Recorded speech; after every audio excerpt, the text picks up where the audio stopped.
നമസ്കാരം സുഹൃത്തുക്കളെ. ഇന്നും മനസ്സിലാക്കാൻ കഴിയാതെ RSSും BJPയും ഇരുട്ടിത്തക്കുക. ഞാൻ ഈ സമരത്തെ ആവേശപൂർവ്വം നോക്കിക്കണ്ടു.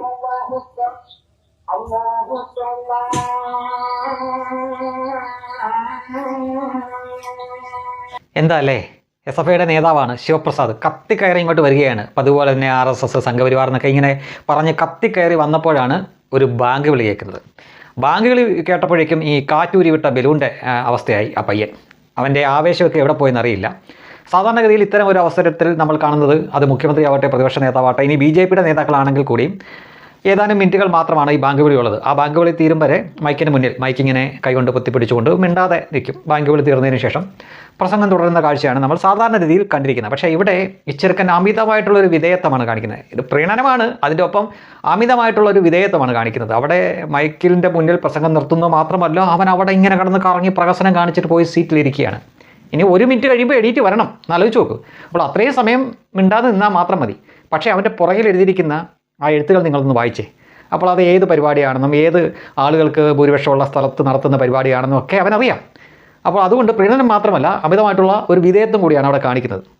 തീർച്ചയായിട്ടും ഇന്ത്യ ഒരു മതേതര രാജ്യമാണ്. ഇവിടെ എല്ലാ മതങ്ങളെയും ബഹുമാനിക്കുകയും ആദരിക്കുകയൊക്കെ വേണം. നിങ്ങൾക്ക് വിശ്വാസം ഉണ്ടെങ്കിൽ ശരി, ഇല്ലെങ്കിലും ശരി, നിന്ദിക്കാൻ പാടില്ല. പക്ഷേ ഇത്തരക്കാർ എപ്പോഴും വൺ വേ ട്രാഫിക്ക് മാത്രമാണ്. ഇപ്പോൾ ഒരു ബാങ്ക് വിളി കേട്ടപ്പോൾ അവന് പ്രസംഗം നിർത്തണം എന്നുള്ള ആ ഔചിത്യബോധം ഉണ്ടായി, നല്ല കാര്യം. പക്ഷേ അതിനൊപ്പം തന്നെ അവിടെ കിടന്നങ്ങ് അമിത വിധേയത്വം കാണിച്ച് അവൻ കാണിച്ച പ്രഹസനം ഈ വീഡിയോയിൽ തന്നെ വ്യക്തമാണ്. എന്നാലോ ഇവൻ്റെ നേതാവായിട്ടുള്ള പിണറായി വിജയൻ കഴിഞ്ഞ തവണ മുഖ്യമന്ത്രി ആയിരിക്കുന്ന സമയത്ത് കണ്ണൂരിൽ ഒരു പൊതുപരിപാടിയിൽ, അവിടെ നമ്മളെല്ലാവരും കണ്ടതാണ് ആ വീഡിയോ.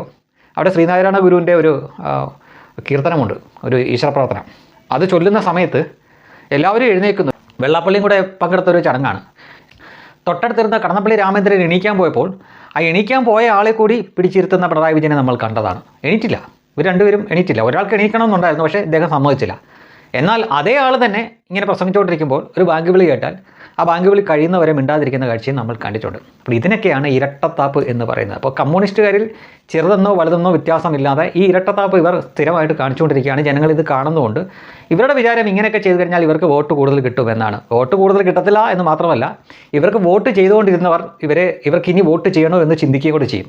ആത്യന്തികമായിട്ട് അവർക്ക് നഷ്ടം മാത്രം ഉണ്ടാക്കുന്നൊരു സംഗതിയാണ്. പക്ഷേ എന്നിട്ടും നട്ടലില്ലായ്മയുടെ ഒന്നാം തരം ഉദാഹരണങ്ങളാണ് ഈ ശിവപ്രസാദ് അടക്കമുള്ളവർ ഇത്തരം അവസരങ്ങളിൽ കാണിച്ചുകൊണ്ടിരിക്കുന്നത്. നിങ്ങൾക്ക് മര്യാദയ്ക്ക് ആ പ്രസംഗം നിർത്തിയിട്ട് അതിന് മുന്നിൽ ശാന്തമായിട്ട് നിൽക്കാം. ഈ ബാങ്ക് വിളി കഴിയുന്ന സമയം വരെ ഏതാനും സെക്കൻഡ് അല്ലെങ്കിൽ മിനിറ്റുകൾ മാത്രമേ ഉള്ളത്.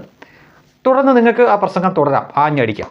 പക്ഷേ ആഞ്ഞടിച്ചുകൊണ്ടിരുന്ന വന്ന ഒരു വ്യക്തി പെട്ടെന്നൊരു ബാങ്ക് വിളി കേട്ടപ്പോൾ എന്താ പറയുക, പെട്ടെന്നെല്ലാം ചൂടും അങ്ങ് പോയി. അവൻ പിന്നെ നല്ലവനായി.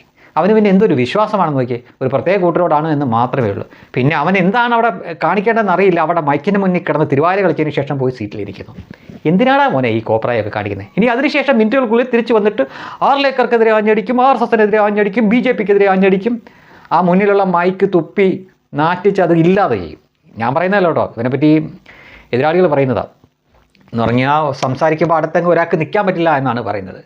പിന്നെയും എതിരാളികൾ കുറേയൊക്കെ പറയുന്നുണ്ട്, ഇനി എണീറ്റ് നിൽക്കാനാവതില്ല, ഈ ചെറുക്കന് വല്ല ആസ്മയുടെ അസുഖം കാണും, മരുന്ന് കൊടുക്കും എന്നൊക്കെയാണ് പറയുന്നത്. പക്ഷേ മൈക്കിൻ്റെ മുന്നിൽ എത്തിക്കഴിഞ്ഞു കഴിഞ്ഞാൽ പിന്നെ അവൻ എന്താണ് പറയുന്നത്, എന്താണ് പ്രവർത്തിക്കുന്നത് എന്ന് അവന് തന്നെ ഒരു ബോധവും ഇല്ല. അങ്ങ് കത്തി കയറിയേക്കുക. പക്ഷേ ഇപ്പോൾ ആളുകൾക്ക് മനസ്സിലായിട്ടുണ്ട്, ഇങ്ങനെ കത്തി കയറി വരുമ്പോൾ ഇവനൊക്കെ എന്ത് മരുന്നാണ് കൊടുക്കേണ്ടത്. ഇങ്ങനെ കത്തി കയറി വരുമ്പോൾ ബാങ്ക് വിളിയുടെ സമയം അല്ലെങ്കിൽ കൂടി ആരെങ്കിലും അപ്പുറത്ത് നിന്ന് ബാങ്ക് വിളിച്ചാൽ മതി, ഷൂ എന്ന് പറഞ്ഞുകൊണ്ട് കാറ്റൂരി പൊക്കോളും. നീയൊക്കെ ഇത്രയേ ഉള്ളടാ.